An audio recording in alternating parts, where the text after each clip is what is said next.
They say that every serial killer always screws up sooner or later. I don't think this is entirely true. I mean, does anybody know who the hell Jack the Ripper really was? Did they ever put a face to the Zodiac Killer? Wikipedia has a whole page dedicated just to serial killers who were never identified. So, I think a more accurate thing to say would be that every serial killer who ever gets caught more than likely once got sloppy. And on July 14th, 1974, that's exactly what I did. I got sloppy. I made my way to Lake Sammamish in my now infamous 1968 Volkswagen Beetle. That was my first mistake. The car was obviously traceable back to me. In hindsight, I should have stolen a vehicle to drive to the lake that day. Lake Sammamish sits about 8 miles east of Seattle, so it certainly wasn't far from my typical killing zones. Sunday, July 14th was a gorgeous summer's day. Lake Sammamish was crowded with tens of thousands of men, women, and children, taking advantage of the beautiful weather. I wasn't there to work on my tan, though, or enjoy a dip in the lake. I was there to pick up girls, or to put it more succinctly, I was there to abduct girls, and that's exactly what I did. I arrived at Lake Sammamish early that morning. I had a busy day planned ahead of me. I'd already made a point of calling at my girlfriend's place and asking her what her plans for the day were. Obviously, I didn't want to risk bumping into her at the lake. Liz told me that she was going to a little park and asked me to join her. Naturally, I declined her offer. I was wearing a t-shirt and white shorts with a red stripe. I needed to blend in as much as possible. I also had my left arm in a sling. There was absolutely nothing wrong with my arm, though. The sling served two purposes.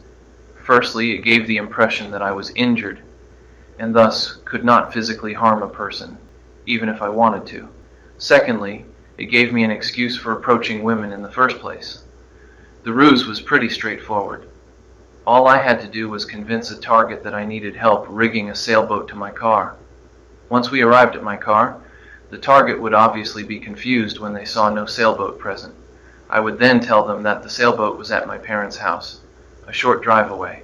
Now anybody would at this point be concerned, but that was the genius of utilizing the arm sling. Once a girl imagined themselves inside my Volkswagen, they would picture me with one hand on the steering wheel and the other hand secured inside the sling. What threat could I possibly pose?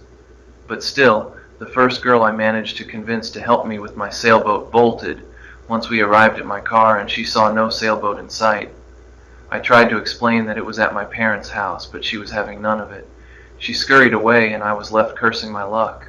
So close, yet so far. I really should have left Lake Sammamish immediately. I had already told this young woman my real name. Mistake number 2. Plus, she had survived her encounter with me. Should something happen that necessitated the police being called, this woman could give a highly detailed description of me. However, I never told this person where I was from, and I had made a point of speaking to her in my best British accent. Perhaps it was this that gave me the confidence to try again.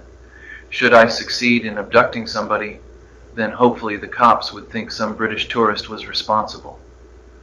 At around midday, I zeroed in on another potential target, a teenage girl, probably around 15, sitting alone. After asking her for some help with my sailboat, she seemed a little apprehensive, but it wasn't me that she was afraid of, that much was clear. The girl told me that she was waiting for 2 of her friends, and said that they would be concerned if they arrived back and found that she wasn't there. Just then, another young woman sitting nearby caught my attention. There were many beautiful young women at the beach that day, but this particular lady still stood out. She was lying on the beach wearing a black bikini, as I recall. I reckon she was in her early 20s. She was real petite, with long blonde hair that was parted in the middle. I made my move.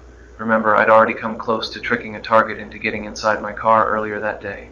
But that woman had grown suspicious when we got to my Volkswagen, and I told her that the sailboat was actually at my folks' house. So I changed tack. When talking to this young lady, I came right out and told her from the get-go that the boat was at my parents' place. She smiled, told me to sit down next to her, and said we could discuss it. Right there and then, I was sure that I had found my next victim. The woman tells me that she's always had an interest in sailing. She asked me if she can have a ride in the boat after we fix it to my car, and with that, This beautiful young woman is doomed.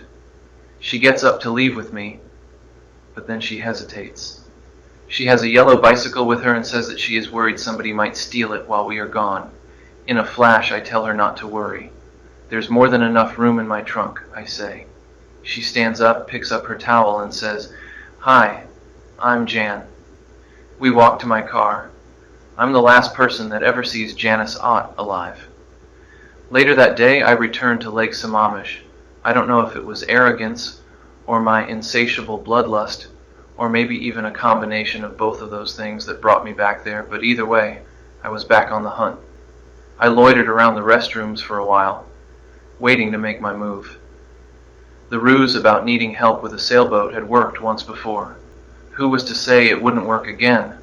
However, just as I was working up the courage to start approaching women again, something extraordinary happened.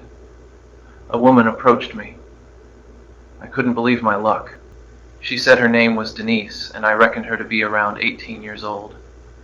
Denise willingly left Lake Sammamish with me, and just like Janice Ott before her, she was never seen again.